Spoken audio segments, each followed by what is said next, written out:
Hello friends, आप लोग कैसे हैं? अच्छे होंगे। आज हम एक नया टॉपिक पढ़ते हैं, वो है संविधान, पॉलिटी। इसके पहले और जो भी सब्जेक्ट का प्रैक्टिस सेट आ रहा है वो आता रहेगा। लगातार एक ही सब्जेक्ट पढ़ते पढ़ते मन भी उब जाता है, तो जो जो हम लोग के सिलेबस में है उसको हम बारी बारी से एक एक करके पढ़ेंगे और सारे प्रैक्टिस सेट कम से कम 20 से 25 कंप्लीट हो जाएंगे। बारी बारी करके आते रहेंगे। जब सब्जेक्ट बदल के पढ़ो तो इंटरेस्ट भी बढ़ता है। तो चलिए आज हम पढ़ते हैं पॉलिटी, उसका पहला अभ्यास। तो पहले अभ्यास में पहले क्वेश्चन को हम देखते हैं। तो देखिए, ये है पहला क्वेश्चन। भारत की संविधान सभा गठित करने का आधार क्या था?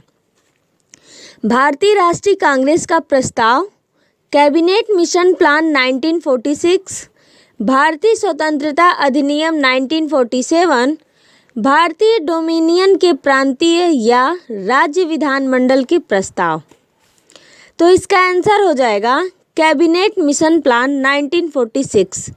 ये भारतीय संविधान के गठित करने का आधार था। अब कैबिनेट मिशन प्लान 1946 क्या है, तो आइए इसके बारे में जानते हैं।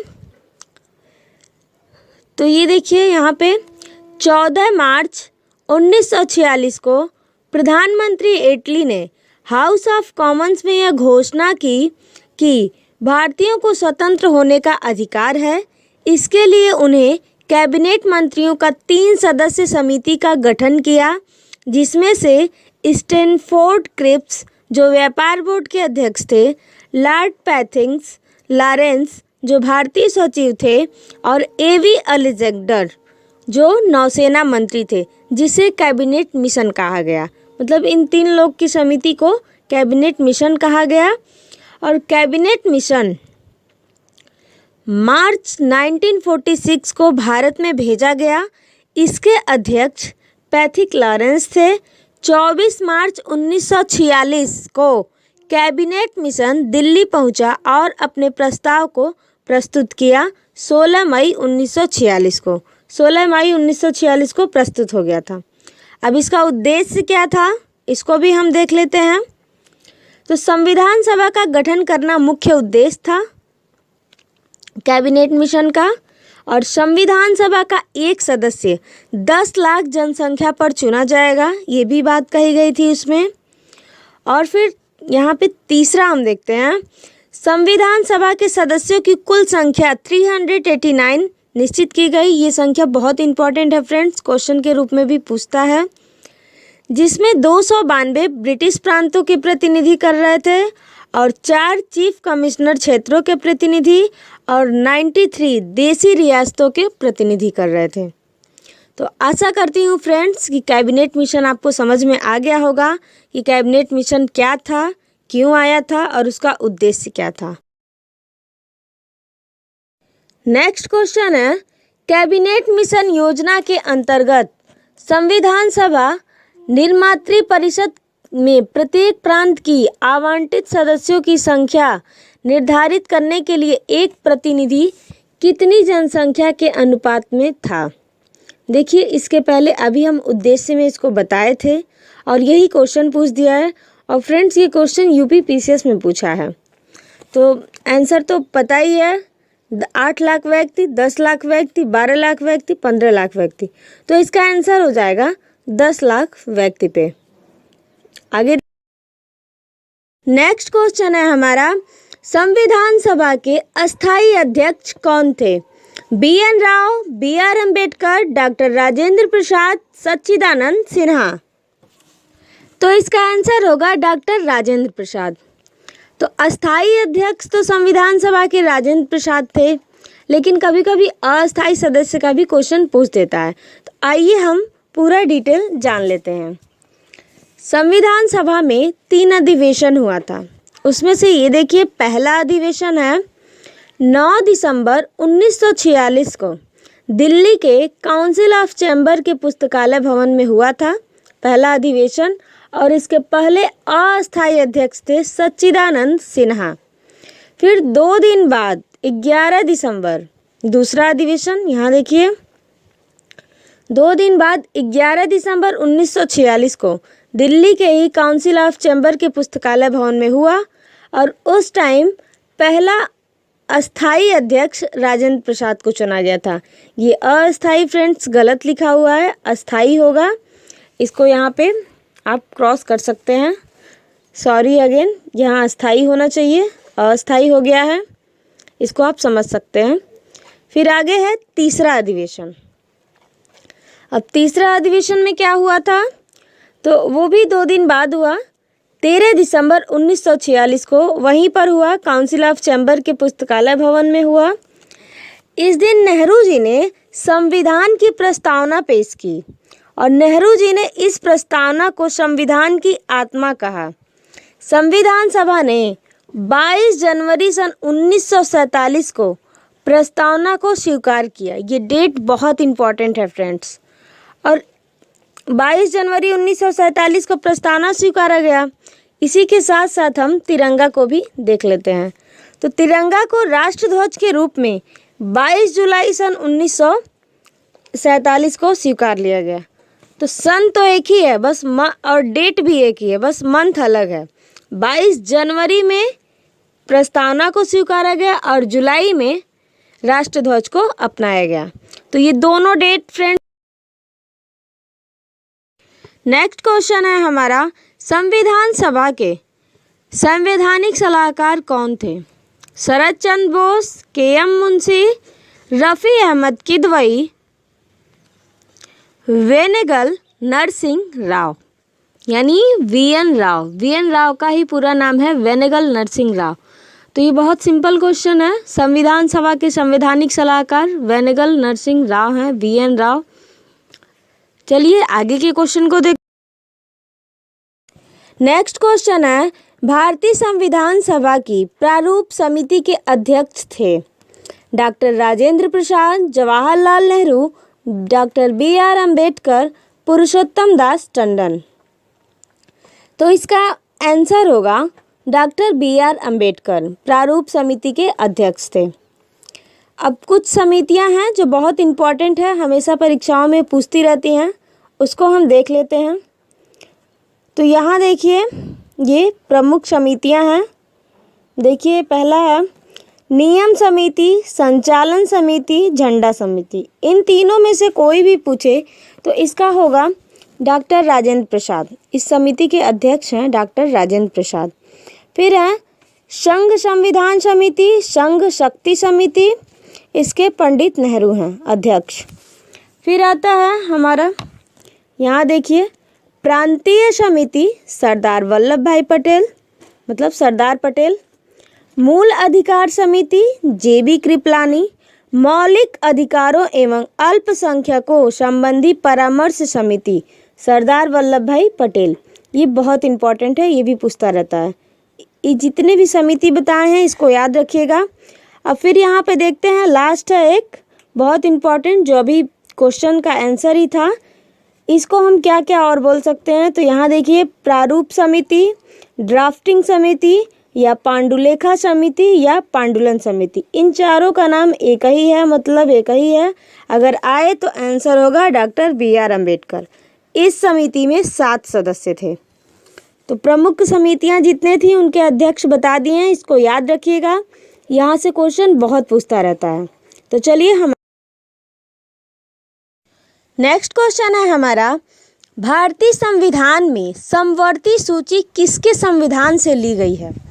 मतलब कि जो हमारी अनुसूचियां हैं उसमें 7वीं अनुसूची में है राज्य सूची, संघ सूची, समवर्ती सूची। तो जो समवर्ती सूची है वो किस देश के संविधान से लिया गया है? तो ऑप्शन देखते हैं, USA, कनाडा, जर्मनी, ऑस्ट्रेलिया। तो इसका आंसर होगा ऑस्ट्रेलिया। बहुत इम्पॉर्टेंट है ये पिछले PRT में पूछा था और आगे भी उम्मीद है किसी भी एग्ज़ाम में पूछ सकता है। ज़रूरी नहीं कि PRT ही, PCS है, RO है, ARO, कोई भी एग्ज़ाम, पॉलिटी तो पता ही है हर जगह पूछता रहता है। तो यहाँ पे देखिए पहला ऑप्शन है यहाँ पे USA से क्या क्या लिया गया है? तो USA से मूल अधिकार है, न्यायिक पुनरावलोकन है, संविधान की सर्वोच्चता है, निर्वाचित राष्ट्रपति है, महाभियोग है। फिर सेकंड ऑप्शन है कनाडा। कनाडा से क्या लिया गया है? तो कनाडा से संघात्मक व्यवस्था, शक्तियों का विभाजन। फिर थर्ड ऑप्शन है जर्मनी। जर्मनी से क्या लिया गया है? जर्मनी से आपात उपबंध लिया गया है। फ्रेंड्स, ये संविधान के जो स्रोत हैं, स्रोत मतलब कौन सा चीज़ कहाँ से लिया गया है, कौन सी रूल और नियम, इसका पूरा हमने डिटेल अपने पॉलिटी के वीडियो में बताया है। आप पॉलिटी के प्लेलिस्ट में जाके चेक कर सकते हैं, वो मेरा इम्पोर्टेंट नोट्स है, मैंने वहाँ पे पूरा अच्छे से पढ़ाया है। और उसको फ्रेंड्स पढ़ लेंगे ना तो उसके बाद शायद ही आपका क्वेश्चन फंसे स्रोत से, तो उसको ज़रूर आप पढ़िए, ज़रूर देखिए, आपका निश्चित ही फ़ायदा होगा। चलिए नेक्स्ट क्वेश्चन है, निम्नलिखित में से किस तिथि को भारतीय संविधान लागू किया गया था? 26 जनवरी सन 1950, 26 जनवरी सन 1949, 26 नवंबर सन 1949, 31 दिसंबर सन 1949। तो इसका आंसर हो जाएगा 26 जनवरी सन 1950। संविधान लागू हुआ था इसी तारीख को।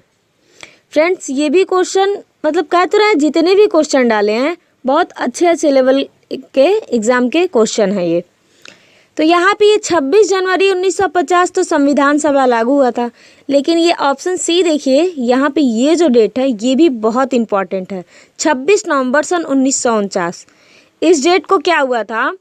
संविधान सभा को अंगीकृत किया गया था, अधिनियमित किया गया था, वह आत्मर्पित किया गया था। इसको आप कुछ भी बोल सकते हैं, अंगीकृत, अधिनियमित व आत्मर्पित किया गया था 26 नवंबर 1949 को जनता के द्वारा किया गया था ये। और जब 26 जनवरी 1950 आया तो इसको लागू कर दिया गया संविधान सभा द्वारा। अब एक क्वेश्चन और इम्पॉर्टेंट पूछता है यहाँ से कि नागरिकता का प्रावधान जो है वो कब लागू हुआ था, 26 नवंबर 1949 को कि 26 जनवरी 1950 को? तो 26 नवंबर को कुछ अनुच्छेदों के साथ इनको अंगीकृत किया गया था, तो उसमें एक नागरिकता भी था। नागरिकता भी 26 नवंबर 1949 को ही लागू कर दिया गया। ये बहुत इम्पॉर्टेंट है, याद रखिएगा। ये पूछता है कि नागरिकता का प्रावधान कब लागू हुआ, तो वो 26 नवंबर सन 1949 को। ठीक है। नेक्स्ट क्वेश्चन है, भारत के संविधान की प्रस्तावना में समाजवादी और धर्मनिरपेक्ष शब्द को किस संशोधन द्वारा जोड़ा गया? तो ऑप्शन क्या है? 41वें संशोधन द्वारा, सेकंड है 42वें संशोधन द्वारा, सी है 43वें संशोधन द्वारा, डी है 44वें संशोधन द्वारा। ये भी फ्रेंड्स यूपी पीसीएस का ही क्वेश्चन है, सन 2015 का। तो इसका आंसर क्या होगा? इसका आंसर होगा 42वें संविधान संशोधन द्वारा। फ्रेंड्स, 42वें संविधान संशोधन को हम लघु संविधान संशोधन भी कहते हैं। क्यों कहते हैं? क्योंकि इसमें बहुत सारे संविधान संशोधन हुए, तो इसीलिए इसको लघु संविधान संशोधन कहा गया। 42वां संविधान संशोधन सन 1976 को हुआ। इसी संशोधन में 10 मौलिक कर्तव्यों को जोड़ा गया था स्वर्ण सिंह समिति की अनुशंसा पर। इसी 42वें में ही प्रस्तावना उद्देशिका में जो यहाँ क्वेश्चन में पूछा है कि समाजवादी धर्मनिरपेक्ष के साथ साथ एक शब्द और जोड़ा गया था, अखंडता। इसको एसपीए ट्रिक से हम बताए हैं। पॉलिटी के प्लेलिस्ट में आप जाइए, इम्पॉर्टेंट संविधान संशोधन को हम पढ़ाए हैं। उतना संशोधन आप पढ़ लिए तो एग्ज़ाम में एक भी आपका क्वेश्चन नहीं फंसेगा। आप उसको ज़रूर पढ़िए, आपका बहुत बेनिफिट होगा और बहुत अच्छे तरीके से डिटेल में पढ़ाए हैं। आप संविधान संशोधन के वीडियो को ज़रूर विजिट करिए। तो यहाँ पे जो प्रस्तावना की उद्देशिका में एक वर्ड याद रखिए आप, सपा, SPA। यस से समाजवादी, P से पंथ निरपेक्ष, A से अखंडता शब्द जोड़ा गया। लोकसभा का कार्यकाल बढ़ाकर 6 वर्ष कर दिया गया। पहले 5 था तो 6 वर्ष कर दिया गया 42वें संविधान संशोधन में ही। फिर आगे जाके इसको फिर 5 कर दिया जाता है। राष्ट्रपति के अधिकार को सीमित किया गया। बहुत सारे संविधान संशोधन हुए, इसी के कारण इसको हम लघु संविधान कहते हैं। अब यहाँ पे एक देखिए ऑप्शन नंबर डी है 44वां संविधान संशोधन। ये भी बहुत इम्पॉर्टेंट है, इसके बारे में भी थोड़ा सा जान लेते हैं। तो 44वां संविधान संशोधन सन 1978 में हुआ। इसमें आंतरिक स्थान के जैसे आंतरिक अशांति जब होती है तो उसके स्थान पर दूसरा शब्द जोड़ा गया जिसको सशस्त्र विद्रोह कहते हैं। ये पूछता है कि 44वें संविधान संशोधन में ये संशोधन हुआ था। और एक वेरी वेरी वेरी इंपॉर्टेंट, संपत्ति के अधिकार को समाप्त कर दिया गया। 44 में खत्म, संपत्ति का अधिकार निरस्त कर दिया गया, उसको कानूनी अधिकार बनाया गया और आर्टिकल 300A में उसको रखा गया है। नेक्स्ट क्वेश्चन है, भारतीय संविधान कैसा है? भारत का जो संविधान है वो कैसा है? ऑप्शन देखते हैं। कठोर है, लचीला है, न ही कठोर न ही लचीला, अंशतः कठोर अंशतः लचीला। तो इसका आंसर होगा अंशतः कठोर और अंशतः लचीला। इसको हम इस आधार पे बोलते हैं कि संविधान में कुछ संशोधन बहुत आसानी से हो जाते हैं, कुछ जो बिल होते हैं चाहे बहुत आसानी से पास हो जाते हैं, और कुछ चीज़ें होती हैं उनको इतने प्रोसेस से गुजारा जाता है कि वो प्रक्रिया बहुत कठिन होती है। तो इसी के आधार पर अंशतः कठोर और अंशतः लचीला माना गया है। तो हमारा संविधान अंशतः कठोर है और अंशतः लचीला। आगे क्वेश्चन।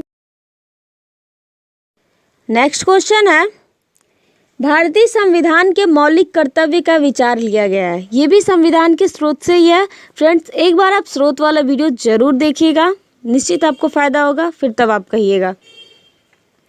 तो ऑप्शन देख लेते हैं। अमेरिका संविधान से, ब्रिटिश संविधान से, रूस के संविधान से, फ्रांस के संविधान से। तो मौलिक कर्तव्य का जो विचार लिया गया है वो रूस के संविधान से लिया गया है। ठीक है, आगे देखते हैं। नेक्स्ट क्वेश्चन है, भारतीय संविधान में शामिल नीति निर्देशक सिद्धांत किसके संविधान से प्रेरित है? ये भी स्रोत से है। फ्रेंड्स, जितने इंपॉर्टेंट क्वेश्चन हैं हम प्रैक्टिस के तौर पे आपको करा दे रहे हैं, लेकिन स्रोत वाला विजिट फिर से कह रहे हैं, करेंगे, वीडियो देखेंगे तो ज़्यादा बेनिफिट होगा, लेकिन प्रैक्टिस के नाते हम 3-4 क्वेश्चन डाल दिए हैं। तो चलिए ऑप्शन देख लेते हैं। Canada, America, Australia, Ireland. तो नीति निर्देशक तत्व जो है वो आयरलैंड से लिया गया है। आगे देखते हैं। जो भाग 4 में है, नीति निर्देशक तत्व भाग 4 में है और आयरलैंड में है। सॉरी फ्रेंड्स, आयरलैंड में कह रहे हैं, आयरलैंड से लिया गया है। नेक्स्ट क्वेश्चन है, भारतीय संविधान कितने अध्याय या भाग में विभाजित किया गया है? 16, 24, 25, 22। तो इसका आंसर होगा 22। संविधान को 22 भाग में विभाजित किया गया है।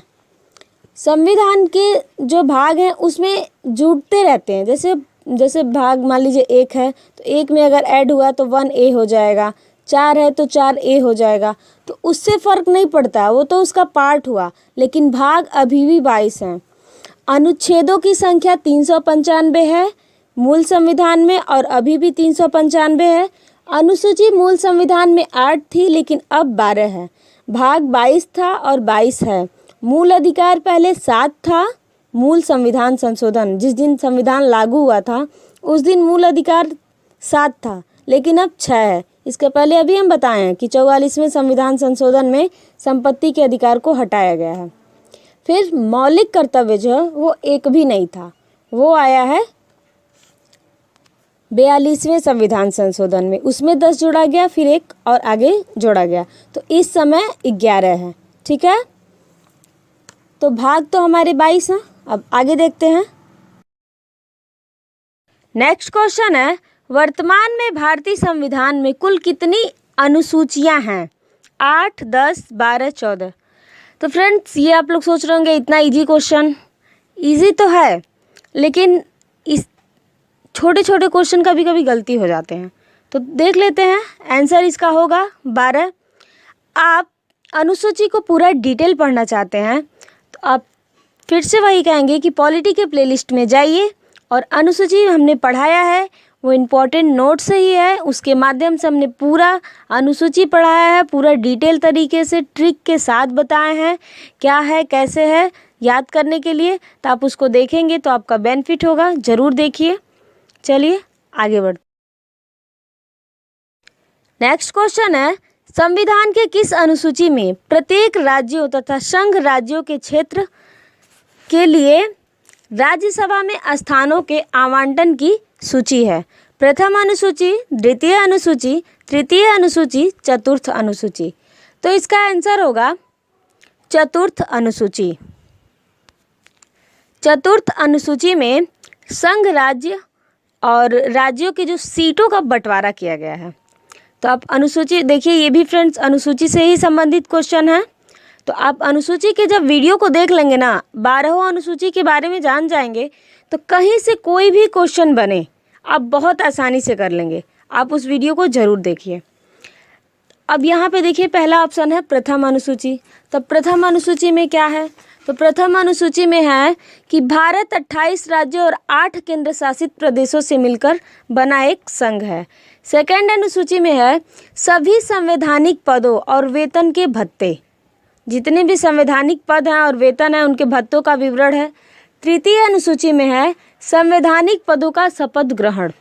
इसको भी हम वहाँ ट्रिक से बताए हैं कि द्वितीय में अगर वेतन है और तृतीय में शपथ ग्रहण है तो अक्सर भूलता रहता है। तो पहले अगर हम कहीं जॉब करने जाएंगे तो वेतन ही पूछेंगे, फिर उसके बाद ही शपथ या ज्वाइनिंग लेटर या ज्वाइन करेंगे। तो पहले यानी सेकंड में वेतन आएगा और थर्ड में शपथ ग्रहण आएगा। आप अनुसूची के वीडियो को जरूर देखिएगा। नेक्स्ट क्वेश्चन आगे देख। नेक्स्ट एंड लास्ट क्वेश्चन है और ये भी अनुसूची से ही है। तो कहा है, क्वेश्चन है निम्नलिखित में से कौन नई जोड़ी गई अनुसूची नहीं है? मतलब कि मूल संविधान में कितनी अनुसूचियां हैं? अभी पहले ऑप्शन देख लेते हैं। 8वीं अनुसूची, 9वीं अनुसूची, 10वीं अनुसूची, 11वीं अनुसूची। तो कह रहा है कि नई अनुसूची नहीं है, नई जोड़ी गई नहीं है। तो मतलब कि मूल संविधान में कितनी है? तो 8 हैं। किसी भी तरह से क्वेश्चन पूछ सकता है। लेकिन 8वीं के बाद संशोधन करने के बाद 4 अनुसूचियों को जोड़ा गया। तो इस समय वर्तमान में 12 अनुसूची हैं। 9वीं, 10वीं, 11वीं, 12वीं चारों जोड़ी गई हैं और 8 तक मूल संविधान में था। तो फ्रेंड्स, ये प्रैक्टिस सेट आपको कैसा लगा कमेंट बॉक्स में ज़रूर बताइएगा। और नए हैं अगर हमारे चैनल पर तो सब्सक्राइब करिएगा, बेल आइकन को दबाइएगा ताकि सारे वीडियोस आपको मिले। शेयर भी करिएगा, लाइक भी करिएगा। आप लोग के लाइक से ही हमारा कॉन्फिडेंस बना रहता है और हम आप लोग के लिए अच्छे अच्छे वीडियो इसी तरह लाते रहेंगे। धन्यवाद।